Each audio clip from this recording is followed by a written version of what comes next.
Chapter 4. The American Dream. Will Count's photo of Elizabeth Eckford told the story of segregation in an instant, but it did more than tell the facts. It provoked a reaction. Americans were stunned by the depth of racial hatred suggested by the photo. The twisted, snarling face of Hazel Bryan hinted at racism's deep roots in American culture. In contrast, Elizabeth's resolute appearance in the face of such hostility suggested that African Americans were determined to use and defend their basic constitutional rights. Rights taken for granted by most Americans. The idea that every person should be able to get a basic education paid for by taxpayers arose early in the history of the United States. The nation's early leaders agreed that to succeed, a democratic form of government needs educated citizens. So they set up public schools. Throughout the world, a good education had usually been reserved for a small group of people, typically boys from wealthy white families. In some cultures, girls, members of minority groups, and poor people didn't get formal educations at all. Many lived their whole lives without knowing how to read or write. But in the United States, public education became a cornerstone of community life. Many white children attended elementary school in the 1800s. Still, only 2% of the population in 1870 had finished high school. During the ensuing years, high school graduation rates soared. Graduation became the ticket to a decent job and entry into the growing American middle class.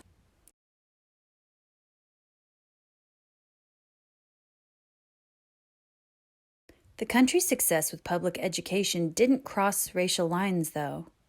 Far fewer African Americans than whites finished high school, and their schools were different from white schools. Blacks' separate but equal schools were far from equal. In Little Rock, for example, Central High School, built in 1927 at a cost of $1.5 million, was considered state-of-the-art. The city's high school for African American students was built 2 years later for $400,000, only about one-fourth the cost of the white high school. But Dunbar High School was considered one of the best African American high schools in the country. Across the South, white students typically had modern school buildings and better equipment and more academic programs than black students did. Schools for African Americans were poorly funded. Teachers were paid less, textbooks were old, and often students had to share supplies because there weren't enough for everyone. Some buildings were in such poor condition that they were unsafe. Buses filled with white students went past African American neighborhoods and did not stop.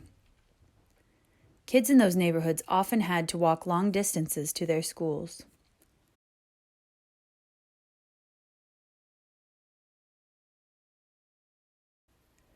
Faced with court challenges, segregationists saw they would lose their cause if they did not spend money to improve African American schools. But new money did not change the fact that white students went to one school and African Americans went to another. States and cities had a practical problem as well. Taxpayers had the burden of supporting two separate public school systems. It was too costly.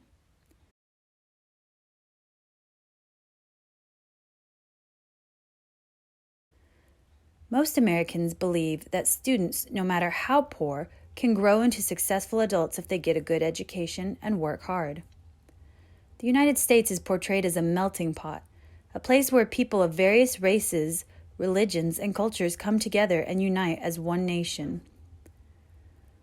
All of those people should have an equal chance to succeed thanks to public schools. It is the American dream.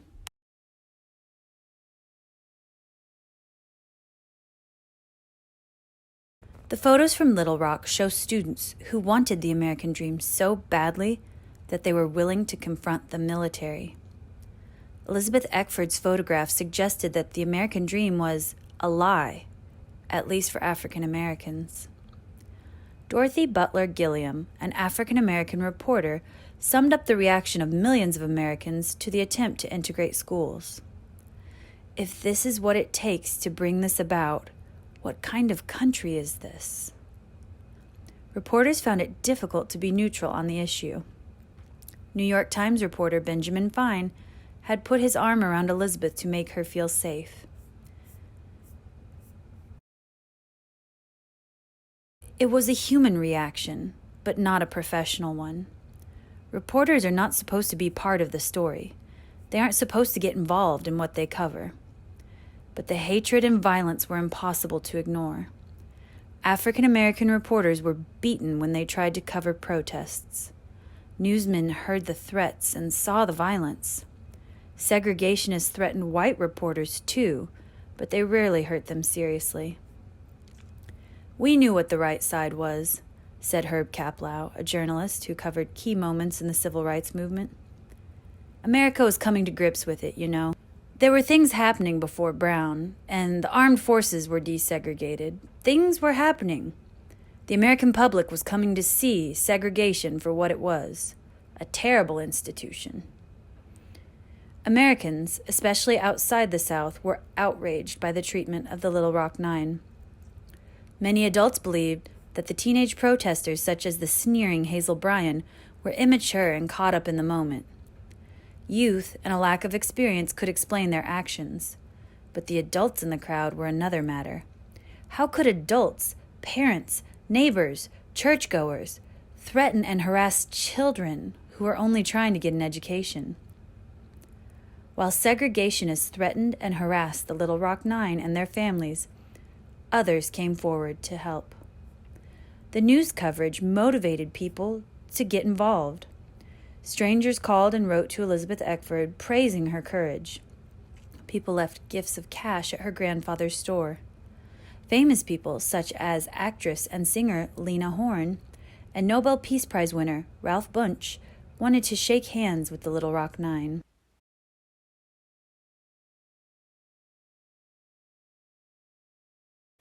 Bill Clinton, who was governor of Arkansas before becoming president, was just 11 years old when the Central High School crisis erupted. He would later say the Little Rock Nine shaped his views on race and justice.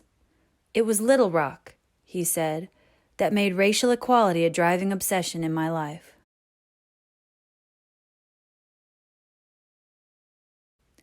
Civil rights leaders eventually won the conflict at Central High School, but their victory was not the end of the movement. They learned important lessons about the power of a single photo. News coverage could change the course of the movement. If they could show Americans the horror of racism, if they could show them the determination of African Americans to share basic rights, then the nation's leaders would have to respond.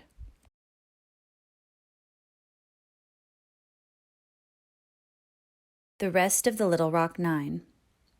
Elizabeth Eckford's picture is forever etched in history. A young girl, her eyes hidden behind sunglasses, tightly holding books as if they could shield her from the rage of the angry mob.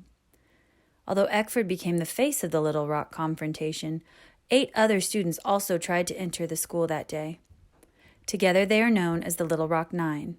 Meet the other 8. Minnie Jean Brown, Tricky. Like the rest of the Little Rock Nine, Minnie Jean Brown was constantly tormented at school. She was expelled after calling one of the bullies white trash. Tricky attended Southern Illinois University before moving with her husband to Canada, where she lived for several years. She received bachelor's and master's degrees in social work from Canadian universities. She is a social activist and college teacher, and she worked in the U.S. Department of the Interior during the Clinton administration. Ernest Green. The first black student to graduate from Central High, Ernest Green attended Michigan State University, where he received bachelor's and master's degrees. He served as an assistant U.S. Secretary of Housing and Urban Affairs in Washington, D.C., and later joined an investment banking firm, where he was senior managing director. He is retired. Gloria Ray Carlmark. After graduating from high school in Kansas City, Missouri, Gloria Ray Carlmark attended Illinois Institute of Technology, where she earned a bachelor's degree in chemistry and mathematics.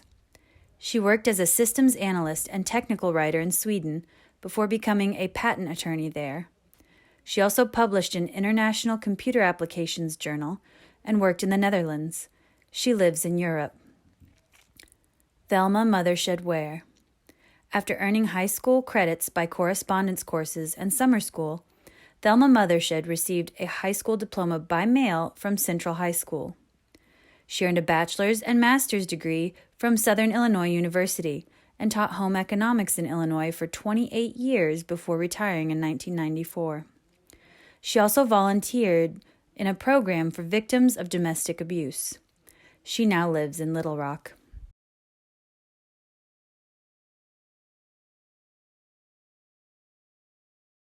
Melba Patillo Beals. The author of 2 books detailing her experiences in Little Rock and after, Melba Patillo finished high school in California, where she lived with a sponsoring family from the NAACP. She graduated from San Francisco State University majoring in journalism and earned a master's degree from the Columbia University Graduate School of Journalism. She worked for television stations in the San Francisco Bay Area before becoming a consultant and motivational speaker. Her first book, Warriors Don't Cry, a searing memoir of the battle to integrate Little Rock Central High School, was named an American Library Association notable book for 1995. Its sequel, White is a State of Mind, a memoir, was published in 1999. She is chair of the Department of Communications at Dominican University of California, where she teaches journalism. Terrence Roberts. The Roberts family moved to California after the historic school year in Little Rock. Terrence Roberts graduated from high school in California and earned bachelor's and master's degrees in California. After earning a doctorate from Southern Illinois University in Carbondale, he taught at the college level. He runs a management consulting firm and works as a psychologist. Jefferson Thomas.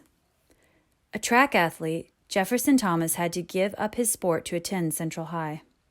School leaders would not allow the Little Rock Nine to participate in extracurricular activities. Thomas received a degree from California State University in Los Angeles. After serving in the Army in Vietnam, Thomas had a career in accounting with Mobil Oil and the U.S. Department of Defense. He died of cancer in 2010. Carlotta Walls Lanier. The youngest of the Little Rock Nine, Carlotta Walls Lanier attended Michigan State University for 2 years and graduated from what is now the University of Northern Colorado. She owns a real estate brokerage firm in Denver and is president of the Little Rock Nine Foundation, a scholarship and mentoring organization.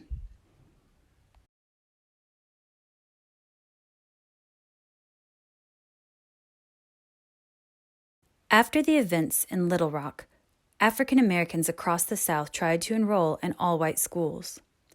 A few schools were integrated peacefully, but most attempts met resistance. Fred Shuttlesworth, who had become one of the civil rights movement's most important leaders, was attacked when he attempted to enroll his daughters in a Birmingham, Alabama school in 1957. Shuttlesworth intended to enroll the children in Phillips High School, an all-white school with an excellent reputation. With news cameras present, a group of white men lunged at Shuttlesworth and beat him severely. His wife was stabbed in the hip when she tried to stop the men. Police finally broke up the attack. Shuttlesworth survived, and the violence had an unintended beneficial effect. As with the Little Rock Nine, who became heroes, Shuttlesworth's bravery won him groups of followers. The civil rights movement gained much-needed foot soldiers. African American leaders needed people who were willing to go to jail. They needed people who were willing to risk their jobs, their homes, and even their lives.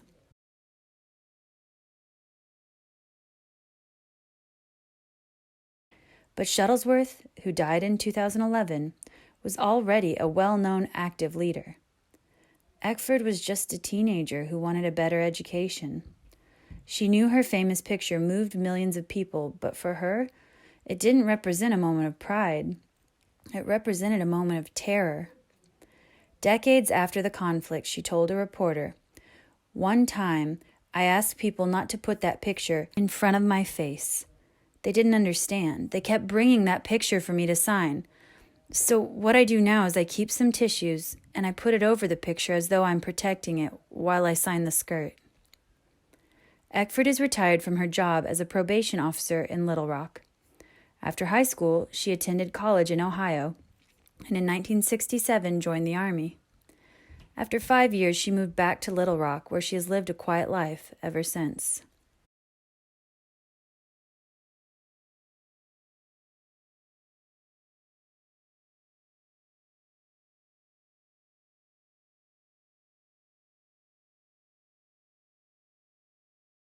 While Little Rock Central High School is now a National Historic Site, African American leaders don't consider what happened there a turning point in school integration.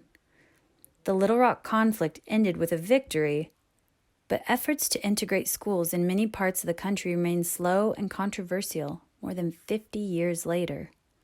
Lawmakers and judges still struggle with the issue, and the state of America's inner-city schools can be seen as evidence of racism in disguise.